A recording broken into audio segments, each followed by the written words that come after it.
Hello everyone, welcome to my channel study with रिया।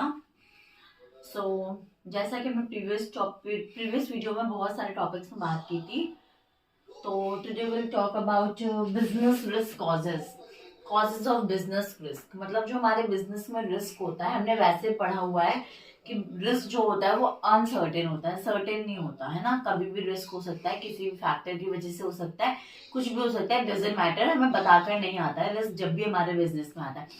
तो अब वो मेन कौन कौन से कॉजेज हो सकते हैं जो हमारे बिजनेस रिस्क को अफेक्ट करते हैं। देखिए, थ्री तो हमारे मेन कॉजेज होते हैं: natural causes, human causes and economic causes. But कुछ ऐसी चीजें हैं जो इसमें फिट नहीं बैठी, तो उसको मैंने अदर कॉजेज में फिट कर दिया। ठीक है, first will talk about natural causes. ठीक है, ऐसी चीजें जो हमें बिना बताए आती हैं, जो नेचुरली आती है। सपोज बारिश आई, ठीक है, तो ऐसा तो नहीं हो सकता ना कि आपने हाथ लगाया और कह दिया बारिश रुक जाओ तो बारिश रुक जाएगी। नहीं, ऑब्वियसली ऐसा नहीं होगा, क्योंकि वो नेचुरल आती है, नेचुरली आती है, वो आपको बिना बताए आती है। कहीं पे फ्लड आ गया तो वो नेचुरल आता है, वो आपको बिना बताए आता है, उस पर हमारा कोई कंट्रोल नहीं होता है। नेचुरल कॉजेज वो कॉजेज होते हैं, वो चीजें होती हैं जिसपे हमारा खुद का कोई कंट्रोल नहीं होता, जो नेचुरली ऑकर होती हैं, नेचुरली आती हैं, जिनपे हमारे रोकने से वो नहीं रुकेंगी, हमारा उन पे कोई भी कंट्रोल नहीं होता। अब उसको बिजनेस से कैसे करेंगे, अब उसको बिजनेस से कैसे रिलेट करेंगे? देखिए, सपोज हमने एक शॉप लगा रखी है, अर्थक्वेक आ गया तो हमारा लॉस हो गया, हमारी शॉप सब अर्थक्वेक की वजह से बर्बाद हो गया, हमारा सब कुछ बर्बाद हो गया, तो हमें बिजनेस रिस्क हो गया। फ्लड आ गया, कहाँ आप कैसे सेल करोगे, कैसे अपना प्रोडक्शन करोगे? आपके एरिया में तो फ्लड आ रखा है, तो फिर हमारा बिजनेस रिस्क हुआ ना। बहुत ज्यादा हेवी रेन्स आ गई, अब ऐसा तो नहीं कि रेन आ गया, आपने कहा भाई रेन रुक जाओ, मुझे अपना प्रोडक्शन करना है, मुझे अपनी सेल करनी है, मुझे अपना आज का टारगेट कंप्लीट करना है। ऑब्वियसली नहीं आप कर सकते हो, तो आपको बिजनेस रिस्क हुआ ना। तो ऐसे रिलेट करते हैं नेचुरल कॉजेज को business risk. Second will jumping into human causes. ठीक है, ह्यूमन कॉजेज वो कॉजेज होते हैं जो बाय ह्यूमंस के थ्रू होते हैं, जिनको ह्यूमन क्रिएट करते हैं हमारे बिजनेस में। कैसे? सपोज हमारी एक टीम है 4-5 मेंबर की, जिनके संग हम काम कर रहे हैं। ठीक है, कंपनी में तो बहुत सारे मेंबर्स होते हैं, बट कुछ मेंबर्स ऐसे होते हैं जो बहुत ट्रस्टवर्दी होते हैं, जिनसे हम अपनी कंपनी के हर डिसीजन को शेयर करते हैं। तो सपोज हमने ऐसा कोई एक सीक्रेट है जो हम लोग मिलके कुछ नया अपना टारगेट की तरफ कर रहे हैं, नए प्रोडक्शन की तरफ कर रहे हैं, तो 5-6 लोगों में हमने वो सीक्रेट बता दिया, बट उन्हीं 5 मेंबर से एक मेंबर ऐसा है जो उस राइवल कंपनी से जुड़ा हुआ है। तो वो जैसे ही हमने यहाँ पे डिसीजन लिया, उसने फट से जाकर वहां पे बता दिया। तो यहाँ पे क्या हुआ? ह्यूमन की वजह से रिस्क हुआ, डिसऑनेस्टी की वजह से। वो हमारी कंपनी के लिए ऑनेस्ट नहीं था, वो हमारी कंपनी के लिए ईमानदार नहीं था, इस वजह से हमको रिस्क हुआ। अब वो राइवल कंपनी को पता चल गया ना कि क्या हो रहा है, आगे क्या होगा, तो वो अलर्ट हो गई। Second, strikes. लेबर को उनके वेजेस नहीं मिल रहे हैं। स्ट्राइक क्या होता है? जब हमारी मांगे पूरी नहीं होती हैं, तो हम सब एक संग मिलकर धरना धर देते हैं, स्ट्राइक धर देते हैं। आपने सुना होगा बहुत से ना, हमारी मांगे पूरी करो, हमारी मांगे पूरी करो, समथिंग लाइक दैट।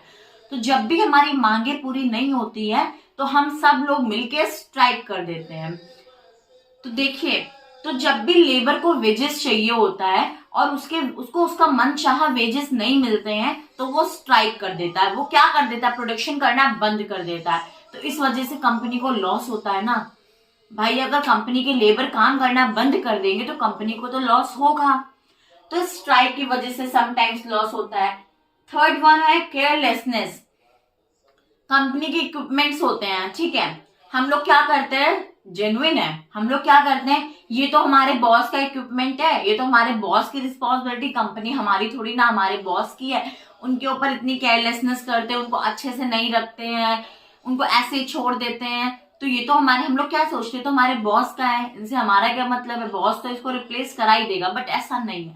आप जिस भी कंपनी में काम कर रहे हो, जिसके लिए भी काम कर रहे हो, you should always focus on them ना, आपको सोचना पड़ेगा ये हमारा भी कंपनी है, हमारा भी काम है, हमारा भी उतना ही इसमें इन्वॉल्वमेंट है जितना कि हमारे बॉस का है, तभी एक अच्छा ऑर्गेनाइजेशन रन करता है, तभी चीजें अच्छे से इफिशिएंट मैनर में और इफेक्टिवली रन करती हैं जब हम बिना किसी केयरलेसनेस की चीजों को अपना समझेंगे। नाउ हम बात करेंगे इकोनॉमिक कॉजेस। इसमें हमारी 3 चीजें आती हैं, that is demand, second one is competition, third one is changes of technology. पहले हम डिमांड की बात करते हैं। जब भी डिमांड फ्लक्चुएट करती है, आज आपके प्रोडक्ट की डिमांड है, कल आपके प्रोडक्ट की डिमांड नहीं है, तो इस वजह से हमें रिस्क हो जाता है। अब इसको एग्जाम्पल के साथ समझेंगे। कैसे? मैंने आपको बहुत बार बताया है कि आज लोगों को लड्डू पसंद आ रहे हैं, ठीक है, आज लोगों को लड्डू पसंद आ रहे हैं क्योंकि मार्केट में कोई कॉम्पिटिटर नहीं है, वहां पे मोनोपोली चल रही है, सिंगल बंदे हैं हम और हम लड्डू बेच रहे हैं, तो अल्टीमेटली वो खरीदेंगे क्योंकि वहां पे और कोई उनके पास ऑप्शन नहीं है, तो उन्हें लड्डू, तो हमारी डिमांड बनी रहेगी, तो हमें रिस्क नहीं होगा। बट अगर कल को इन फ्यूचर कोई कॉम्पिटिटर आ जाता है, वो एक चॉकलेट बर्फी लेकर आ जाता है, तो हमारी डिमांड फ्लक्चुएट होगी ना, क्योंकि अब तो हमारा कॉम्पिटिटर आ गया, अब लोगों को लड्डू की जगह चॉकलेट बर्फी समझ में आने लगी है, तो हमारी डिमांड फ्लक्चुएट हुई और इसकी वजह से हमें बिजनेस रिस्क हुआ। पहले हमारे लड्डू की डिमांड थी, अब हमारे लड्डू की डिमांड नहीं है, तो हमें बिजनेस में रिस्क हुआ। आई होप आपको समझ में आया होगा। नाउ हम बात करेंगे कंपटीशन की। वही सेम चीज है, पहले हमारा कॉम्पिटिटर था, हम मोनोपोली नहीं कर रहे थे, सॉरी, पहले हमारा कॉम्पिटिटर नहीं था और हम मोनोपोली कर रहे थे मार्केट में, हम सिंगल राजा थे, हमारा कोई कॉम्पिटिटर नहीं था। बट अब कॉम्पिटिटर आ गया है, तो कॉम्पिटिशन राइज हुआ, तो लोगों की डिमांड भी बढ़ी, डिमांड फ्लक्चुएशन हुआ, चॉकलेट बर्फी की तरफ बढ़ी और इधर लड्डू की तरफ कम हुई, तो इस वजह से रिस्क हुआ।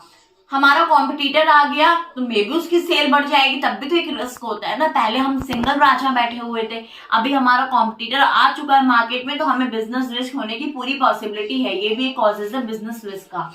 Now we will talk about changes of technology. जब भी टेक्नोलॉजी में चेंज आता है, उसकी वजह से हमें बिजनेस में रिस्क होता है, तो हम उसमें बोलते हैं चेंजेस ऑफ टेक्नोलॉजी। अब टेक्नोलॉजी में चेंजेस कैसे आता है, हम बात करेंगे। पहले आपने देखा होगा लोगों के पास नोकिया फोन थे, छोटे वाले, इतने सारे लोग थे, लगभग सबके पास नोकिया फोन थे।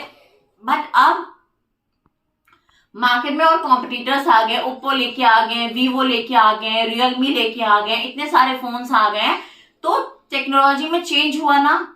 पहले जहां लोग नोकिया प्रेफर करते थे, अब वहीं लोग ओप्पो वीवो प्रेफर करने लगे। टेक्नोलॉजी में चेंजेस हुआ, क्या हुआ, डिमांड फ्लक्चुएट हुई ना। पहले लोग नोकिया प्रेफर कर रहे थे, अब लोग ओप्पो वीवो लेने लगे हैं, तो इस वजह से बिजनेस में रिस्क हुआ ना। नोकिया वालों को तो रिस्क हुआ ना, उनका काम एकदम चलते चलते बंद हो गया। क्यों? क्योंकि ओप्पो और वीवो मार्केट में आ गए हैं। आई होप आप सबको समझ में आया होगा। नेक्स्ट अदर कॉजेज में बात करते हैं, पॉलिटिकल डिस्टर्बेंस। किसी भी नेता या किसी भी राजनीति की वजह से डिस्टर्बेंस आ जाना, मतलब सपोज आपको याद होगा जब हमारा कोविड पैंडेमिक चल रहा था, तो एक दिन के लिए कर्फ्यू लगाया गया था, है ना, बोला गया था पूरा भारत बंद है, सारी शॉप्स बंद है, सब कुछ बंद है। तो क्या उस दिन का जो हमारा टारगेट था प्रोडक्शन करने का, क्या वो हो पाया? उस दिन का जो हमारा टारगेट था सेल करने का, क्या वो हो पाया? नहीं हो पाया। क्यों? क्योंकि पॉलिटिकल डिस्टर्बेंस, तब बोल रखा था पूरा भारत बंद है, कोई शॉप नहीं खुलेगी, तो हम नहीं खोल सकते थे शॉप, इस वजह से हमारा आज का टारगेट कंप्लीट होने से रह गया। तो पॉलिटिकल डिस्टर्बेंस की वजह से बिजनेस रिस्क आता है। कैसे आता है? अभी मैंने आपको बताया, हमारा आज का टारगेट रह गया, जितना प्रोडक्शन का टारगेट था, जितना सेल का टारगेट था, वो रह गया पॉलिटिकल डिस्टर्बेंस की वजह से, तो हमें बिजनेस रिस्क हुआ। Now we will talk about mechanical failures. अच्छा, अब इसकी बात करते हैं। कुछ भी हमारी मशीन्स में अगर कुछ भी दिक्कत आ जाती है, तो उसको हम ऐसे बिजनेस से कैसे रिलेट करेंगे? देखिए, सपोज हम प्रोडक्शन कर रहे हैं, ठीक है, चलते चलते हमारी मशीन रुक गई, हमने सोचा था कि आज हम उस पर्टिकुलर चीज के 10 मतलब प्रोडक्शन करेंगे उसका, तो हमने किया, चलते चलते हमारी मशीन रुक गई, फिर क्या हुआ? मैकेनिक को बुलाया, बट मैकेनिक उस मशीन में फॉल्ट नहीं ढूंढ पाया कि क्या कमी है, और हमारा आज का टारगेट था 10 चीज बनाने का, उसमें से सिर्फ 3 बन पाई, 7 रह गई।